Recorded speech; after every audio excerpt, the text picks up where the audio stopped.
okay kusho ukuthi ndiye nahlukana notata womntana 2021 khange ndibe right ngithola ne-depression. Sendihamba endleleni ndabona indawo walapha eJozi ngaphandle kunezinto ezizengayo ndithi bhuti ndifuna usizo ne ndine-problem enje nanje ndingaluthola lapho usizo. Abuye naye lo tata lo tata wakhona unxibe ingubo ezangoma so athi lo tata hayi ingxaki yakho incinci ngakhona ukukusiza futhi ngiyashesha mna ndikusiza. Lo tata athi kumaye mna ungandipha i-300 aze neblade lo tata aze nomlotha omnyama andisike andichabe andifake lo mthi lo tata athi kum ukuba lo mthi lo andifaka wona ngozobuyisa utata omntanam. Athi hayi wena immediately ufike endlini tata omntanakho uzobe sefika naye. Ndimbuza ukuthi like akho nto yakho uyifunileyo amagama wakhe nix kodwa uthi uzobuya. Athi hayi uzobuya utata omntanakho.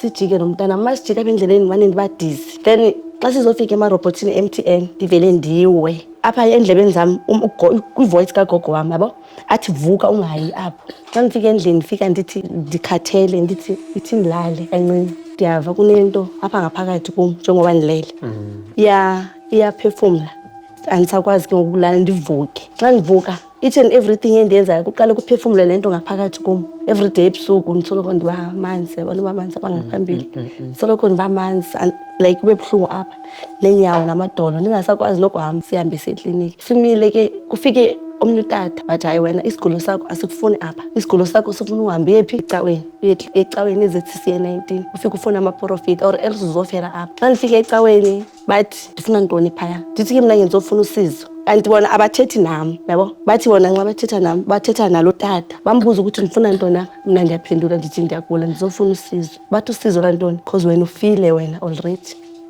Utata lona ebendibulala ne the time ebendihlaba ngala naleti yeah endifaka ithuthu lomuntu ofile yabona umuntu ofile lotha umuntu ofile endifaka